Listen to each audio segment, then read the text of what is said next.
year ago, my life had collapsed around me. I'd worked myself into exhaustion. My father died suddenly, and my relationships were in turmoil. Little did I know at the time, out of my greatest despair was to come the greatest gift.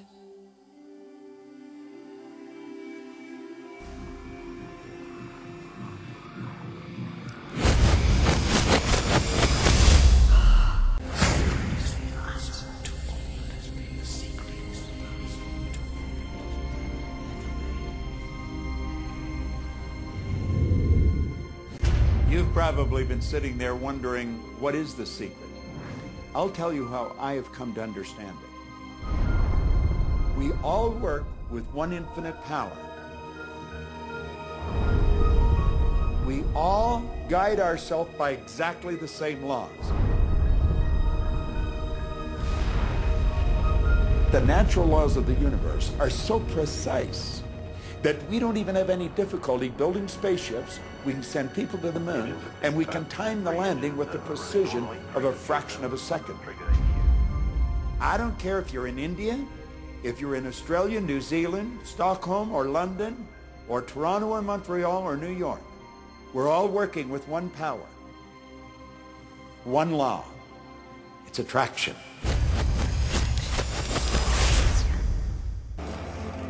Everything that's coming into your life, you are attracting into your life. And it's attracted to you by virtue of the images you're holding in your mind. It's what you're thinking. You see, whatever is going on in your mind, you are attracting to you. Now, wise people have always known that. You can go right back to the ancient Babylonians. They've always known this. It's a small, select group of people. Why do you think that 1% of the population earns around 96% of all the money that's being earned? Do you think that's an accident? It's no accident. It's designed that way. They understand something. They understand the secret. And you are being introduced to the secret. The simplest way for me to look at the law of attraction is if I think of myself as a magnet, and I know that a magnet will attract to it. Thoughts are sending out that magnetic signal that is drawing the parallel back to you. See yourself living in abundance, and you will attract it. It always works. It works every time with every person. Here's the problem. Most people are thinking about what they don't want, and they're wondering why it shows up over and over and over again.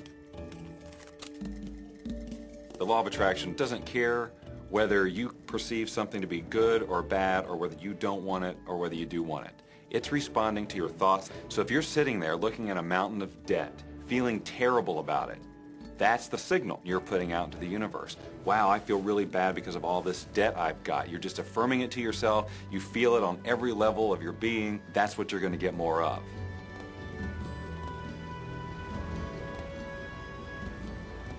So when you're looking at that thing you want and you're saying yes to it, you're activating a thought. And the law of attraction is responding to that thought and bringing you things that match that. But when you are looking at something that you do not want and you shout no at it, you are actually not pushing it away. Instead, you are activating the very thought of what you do not want, and now law of attraction is lining those things up for you also. This is a universe that is based upon attraction. Everything is about attraction. The law of attraction is always working. Whether you believe it or understand it or not, it's always working. You might be thinking about the past or the present or the future, but whether you're remembering or observing or imagining, still in that process you are activating thought. And law of attraction, which is the most powerful law in the universe, is responding to your thought. Creation is always happening. Every time an individual has a thought or a prolonged, chronic way of thinking, they're in the creation process. Something is going to manifest out of those thoughts. Law of attraction says, we'll give you whatever it is you say and focus on. And so if you're complaining about how bad it is, what you're creating is more of how bad it is. Oh, look! I can't that!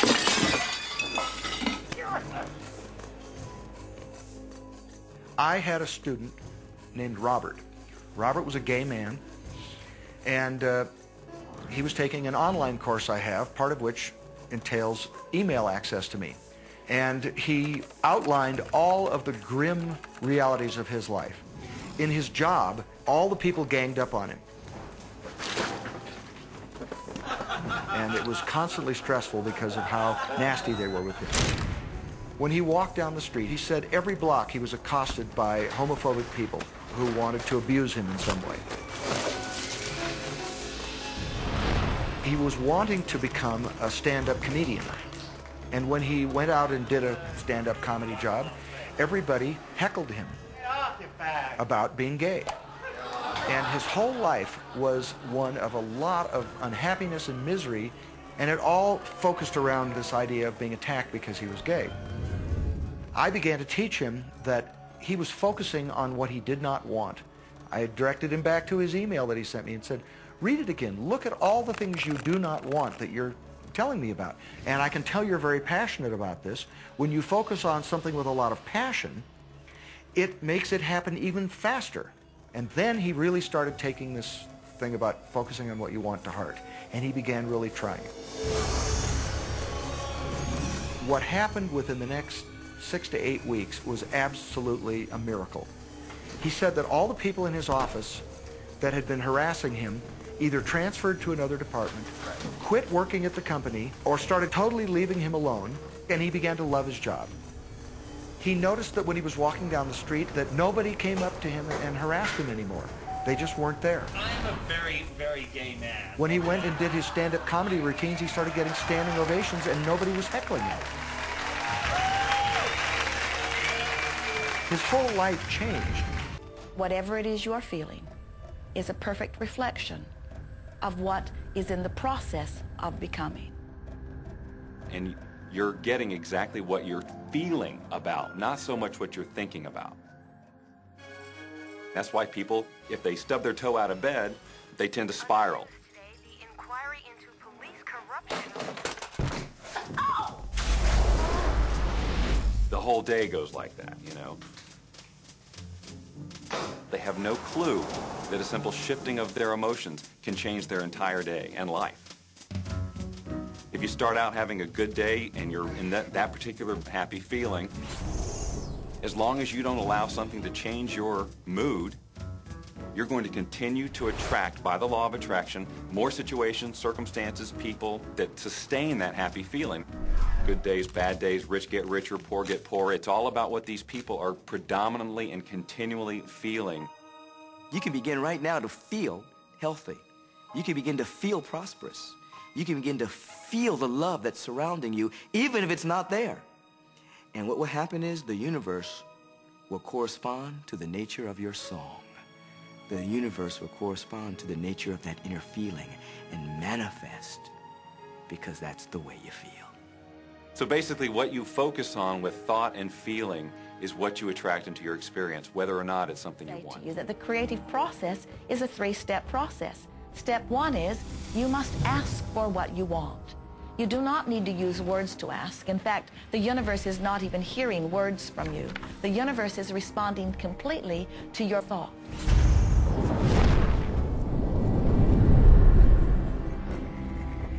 What do you really want? Sit down and write it out on a piece of paper.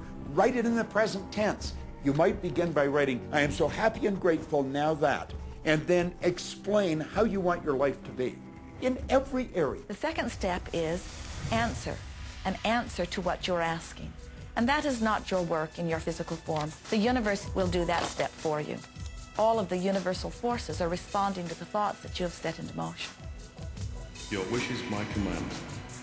And the universe will start to rearrange itself to make it happen for you. Most of us have never allowed ourselves to want what we truly want because we can't see how it's going to manifest. If you do just a little research, it is going to become evident to you that anyone that ever accomplished anything did not know how they were going to do it. They only knew they were going to do it. You don't know how, it'll be shown to you. You will attract the way. So then our friends say, something must be going terribly wrong, because I know I am asking, so where's my stuff? and we say, you are asking. You are completing step one. You can't help but do that. The universe is answering every time, no exception. But there is another step that you must understand, and it is called step 3, which is the receiving step, which means you must bring yourself into alignment with what you're asking for. When you're in alignment with what you want, you feel wonderful. That's what enthusiasm is. That's what joy is. That's what appreciation is. That's what that feeling of passion is. But when you are feeling despair or fear or anger, those are strong indicators that you are not right now in alignment with what you're asking for. And so when you begin to realize that the way you feel is everything, and you begin to direct your thoughts based upon how they feel, little by little, you can find the feeling place of it, and now you are one with it, and now it must manifest into your experience.